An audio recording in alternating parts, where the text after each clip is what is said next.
Hey, welcome back to Sportsmen Hoops. Hey, a lot of great games around the association last night. I today we're going to focus on the Sixers versus the Cavs and the Lakers versus San Antonio. A little Wemby action. Wemby versus Luka, and of course Donovan Mitchell versus Maxi. No Embiid, unfortunately, um, last night, but two really solid matchups. I was super excited to see what the Lakers were going to do with Luka coming back and without Reeves, and I was super excited to see what the Sixers were going to do after a disappointing loss to the Bulls just the other night. Now, I, first, we're going to talk about the Sixers and the Cavs. And before we get into that, please like, subscribe, share if you like my content, or point your friend in the direction of one of my other videos. I have lots of videos out there and lots more videos coming. But hey, let's get into it. Let's talk Sixers versus Cavs. Now, first and foremost, the Sixers, one of the biggest storylines going on with the Sixers, if you're not familiar with, the Philly fans and Philly sports radio, I do listen to a lot of it. I listen to 94 WIP in Philly, and I also listen to the Fanatic 97.5, two really, really great stations that I enjoy.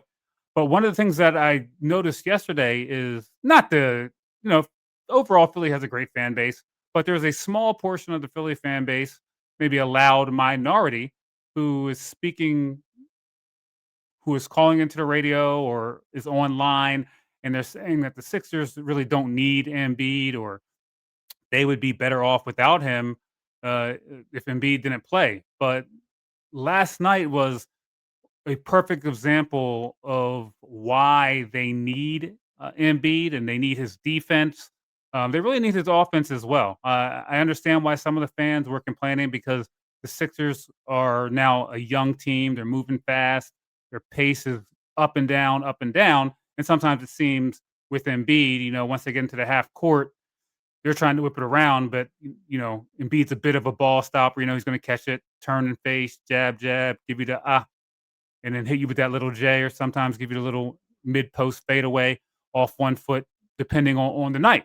And some of the fans weren't liking that. And I understand that because the Sixers were hot. VJ has come out of the box and done very well. Really the leader for Rookie of the Year very early in the season.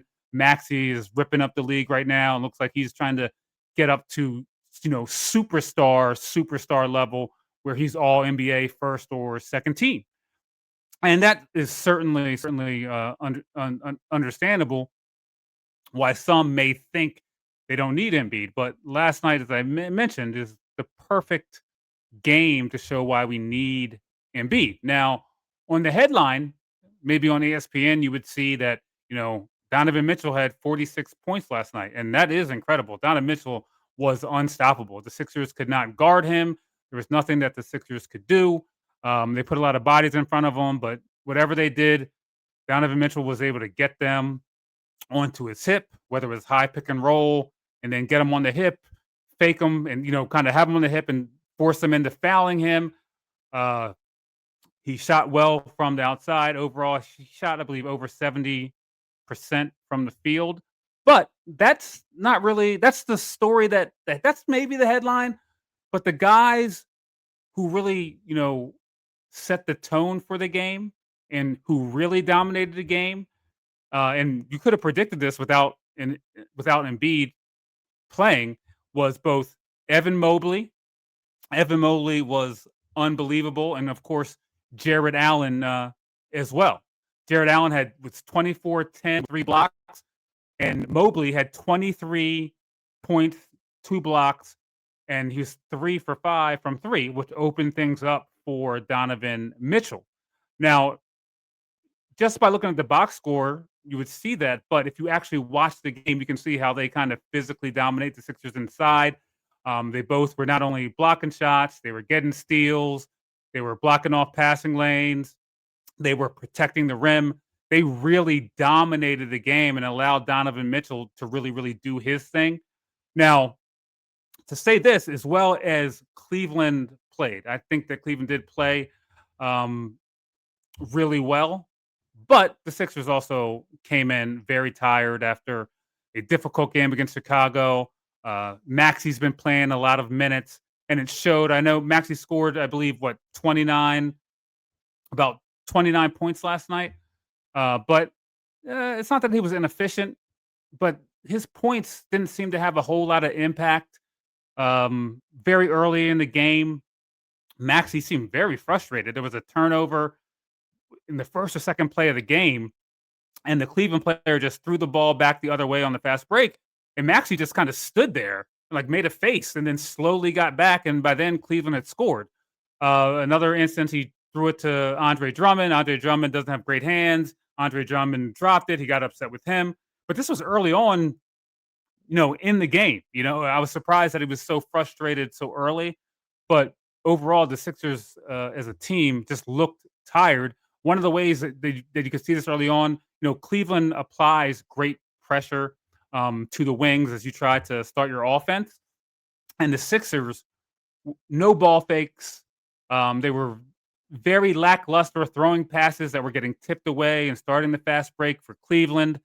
Not a lot of energy. So often, and you could see early in the game, Donovan Mitchell got a steal because what he was doing is he he was denying his man, but he was far enough off his man and he could see the ball.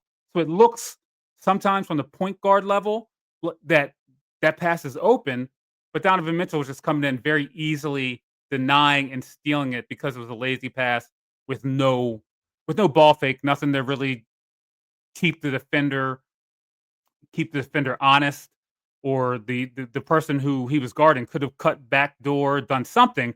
But very early on, the Sixers were turning the ball over. Total, I believe, 18 or 19 team turnovers for the game, which is above above what they usually average for a game. Cleveland really dominated from beginning to end. The physicality dominated by Cleveland. The Sixers big men, Bona, who's a good backup center, he plays defense at the rim, but offensively, they force him into a travel. They strip the ball from him. Jared Allen did a great job of controlling the inside. And one thing that Jared Allen, I didn't realize was doing, he didn't make a three last night, but they have him shooting threes, and that seems like a bad idea. At the beginning of the game, I was like, go ahead, him and Mobley, go ahead and shoot. Although Mobley has made some threes, but I think Jared Allen shot two or three threes early on in the game. But even though he missed them, what that did and what that does with him and Mobley is it opens up things for Mitchell to go downhill. Now, it also didn't help that the Sixers, great rookie, VJ, great player, but last night he just did not have it. He showing some of what happens as a rookie. It's not that he wasn't trying hard. He just looked a little tired. Him and Maxi have been carrying the load. Maxi more than him, but he's been doing well himself, and he's been in the backcourt. He's been putting up shots. He's been scoring a lot. But last night, from the beginning, his first three, his second three, you could tell it was so far off, and it wasn't because he wasn't confident in his three. He had been shooting well, although coming in the league, people weren't sure how well he was going to be able to shoot three at the pro level. But last night, the way he was missing, it was because of he had no legs from playing a lot. Obviously, he's young, but still, even when you're young, sometimes you can lose your legs a bit in terms of shooting. I wish he would have went to the hole just a little bit more, tried to get more into the game. We really needed him without Embiid, without, of course, Paul George, and without McCain as well. So we're hoping that they come back, or they're hoping that they come back soon and can contribute. But last night, Cleveland overall really, really dominated the game, essentially from beginning to end.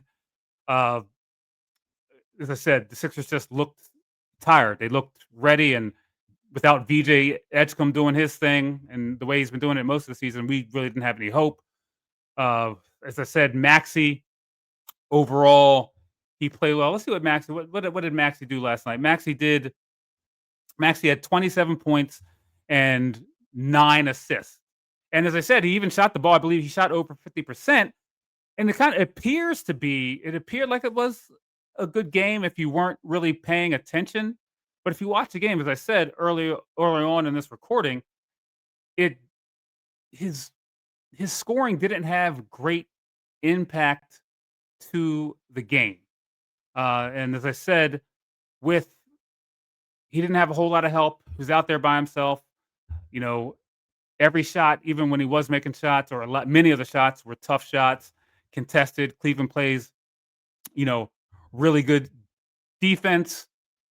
And, overall, I just think the Sixers just were last night without all of their players outclassed. I do think the Sixers will bounce back in their next game on Saturday. I'm still very confident with what they can do the rest of the year with McCain coming back, with Embiid playing a little bit more. I'm not saying Embiid's going to play 60 games, but if we can get 45 to 50 games out of Embiid, no back to backs, unfortunately, I think that the Sixers will continue to play well and be a playoff team. I think the Sixers in the East can get the sixth spot, and I think that they actually can compete with some of the guys at the top of the East, whether it be New York or right now it's Chicago, but I don't know if Chicago's going to stay there. But I do think that the Sixers can compete and possibly make a run. Now, when I say make a run, I don't think that they're necessarily going to win the championship. I don't know that they can compete with the teams in the West, but I do think they can compete with the teams overall in the East. But if they had to go against someone like OKC, or even maybe if the Lakers somehow made it to the championship with Luka playing so well at MVP level, with Austin Reeves and LeBron coming back, I don't know if they necessarily would have a shot against them and that type of experience. And speaking of the Lakers, obviously we all know the Lakers played San Antonio last night. Victor Wembanyama having a great season. Luka having a great season so far. But, San Antonio kinda looked like they ran into a wall last night as well. Now, Victor coming into this game had not played well the last 2 games. Now his stat line, he had, what, 19 points, um, 19 points, only 1 block, did not shoot well, but San Antonio as a team did not really shoot well. Uh, Wemby was in foul trouble all night. Uh, you can say he was maybe outplayed by Ayton, but I don't know how much they guarded each other. Ayton played a good game. I don't know how much it had to do with how bad Wemby played. Wemby was in foul trouble the whole game. He did seem he didn't seem unenergized, but he didn't seem quite as energized as he was early on in the season, and obviously that could be because of the fouls. And obviously, Luka came out and was dominating. Luka had a triple double. Luka had what? He had a high triple double. Let me see what Luka did. Let me see. I lost where I had it. Uh, Luka had a triple double, and Luka's triple double was he had what 36. He didn't quite do what uh what D Mitch did, but hold on, I lost it. I lost. Let's look up real quickly what Luka did last night. Luka's triple double. We can take a look right here. But as I already looked up, and as I watched the game, Luka did not shoot the ball well. Whether he had a triple double or not, uh, but he did play well. Luka set the tone for the game. Um, he, you have to give him credit for what he's been able to do without LeBron, and certain last night also without Reeves, the second or third best player on the team. Luka's playing at an MVP level along with Giannis, and you know as well as he played, I have to give credit to Ayton and to my man from the Celtics who's on the Lakers now. He's killing me. Marcus. I cannot remember your last name. Marcus Smart. Now, Marcus Smart, he had 17 points, 5 rebounds, 5 assists, but he did not shoot the ball well. It's not to say that he did not play well. He didn't shoot the ball well, but he played very well. And I think that both Marcus Smart and DeAndre Ayton were directly responsible for the Lakers' win last night. They did all the dirty work. As I said, Smart's stats weren't incredible from the shooting point of view, but he was around the ball, getting loose balls, hustling, um, throwing his body at Wemby, trying to keep Wemby in foul trouble. Overall playing great defense, hustling. So those two guys were very important to the win overall. Maybe even more important than Wemby's triple double. Now let me see, or excuse me, than Luka's triple double. And let's see, Luka's stats last night. And just let me look. Had them pulled up. Last night, Luka he was 35, 9 rebounds and 13 assists and 5 steals and 2 blocks, which is awesome. He's been active, he's been playing defense, so you can, his usage rate is high, so you can expect sometimes he's gonna have a low field goal percentage, but, overall, he got his team the W, and you have to give him and JJ Redick credit. Kind of the Lakers are doing a next man up deal, kinda like the NFL, and everyone's coming in and contributing. Even Bronny James is doing it, kinda coming in, got a nice dunk the other night. He got a few minutes last night as well. Uh, so the Lakers just went out there and just played. You have to give them credit, for playing without some of their best players. DeAndre Ayton, you have to give him an unbelievable amount of credit for what he was able to do, and step up his game. Obviously, he wants a contract in the future, but hey, the Lakers are going to need him if they have any hope of maybe making it to the championship or making a playoff run. And so far, he's done everything that the coaching staff has asked him to do, based on reports and everything that the Lakers have asked him to do. And he's playing well. He's playing defense. He had a good game against Wemby, which I'm sure is not, as I said, they're not mano a mano going at it, but they're out there on the court together, and he did his thing and is one of the guys most responsible for the dub last night. Now, as I said, Luca did. Luca's kind of on a MVP run here. It seems like if this may be the year for him. Finally, he hasn't had MVP yet, although he is an MVP level player. Again, 35 points, 9 rebounds, and 13 assists.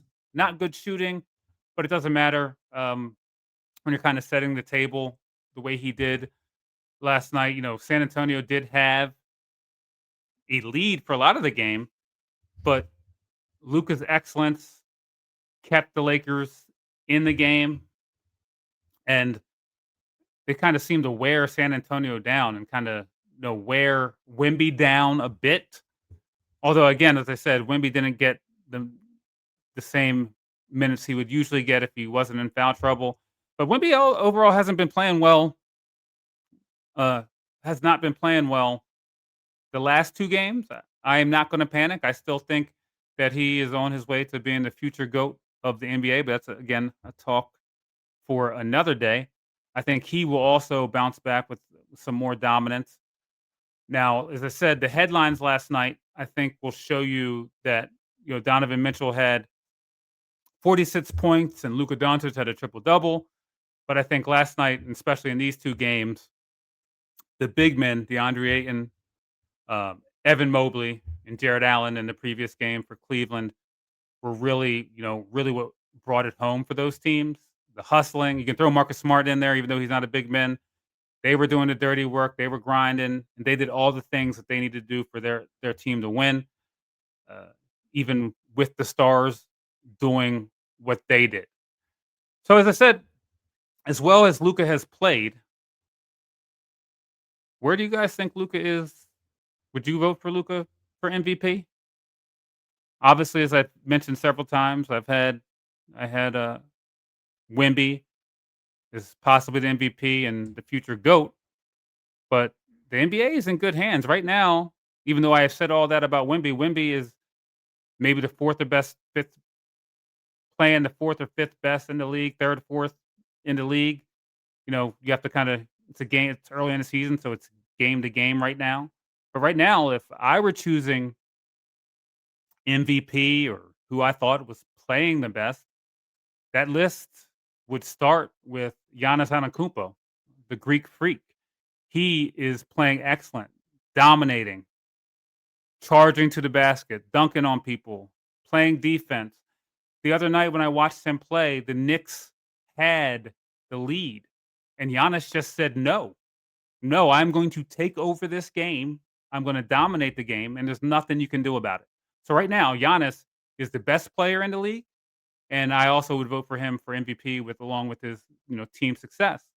Number 2, now before last night, before Wemby had 2 consecutive subpar games, I would have had him possibly number 1, but certainly number 2, but now he's not number 2.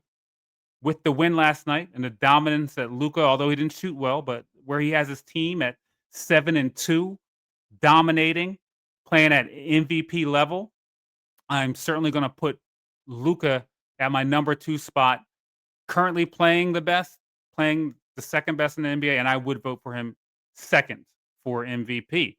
3rd best in the league. Now that's where we're gonna put Wemby back. Wemby hasn't fallen that short yet.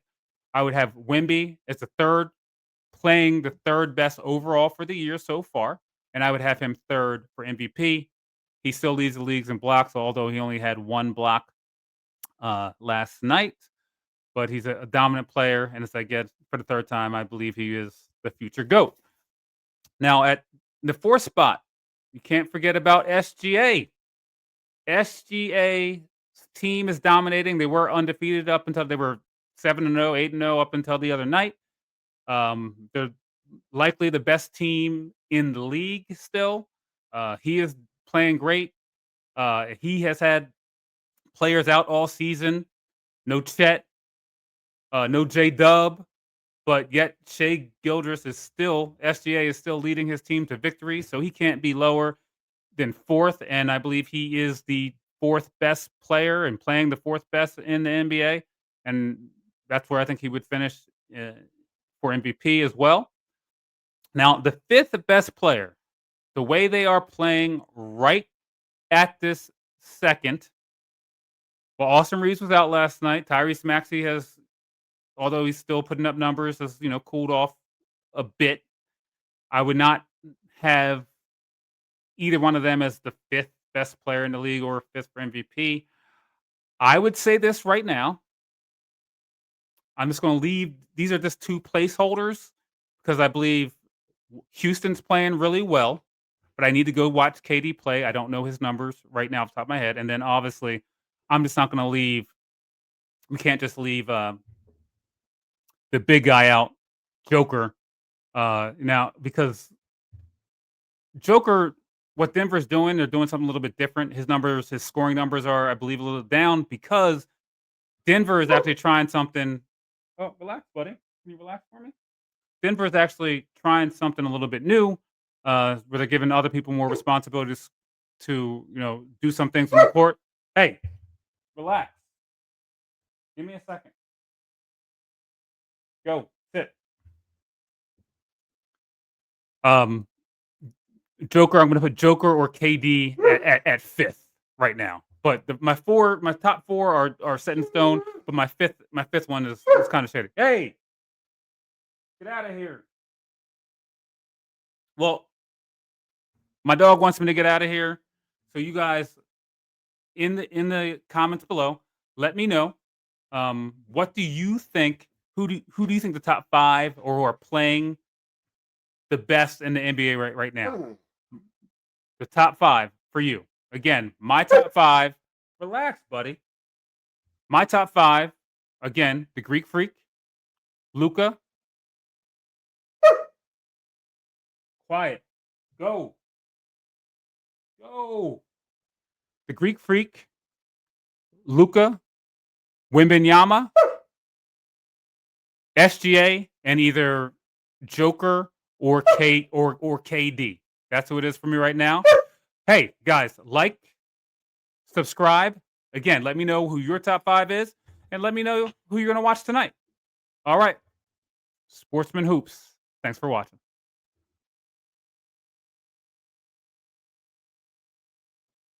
Did you just ruin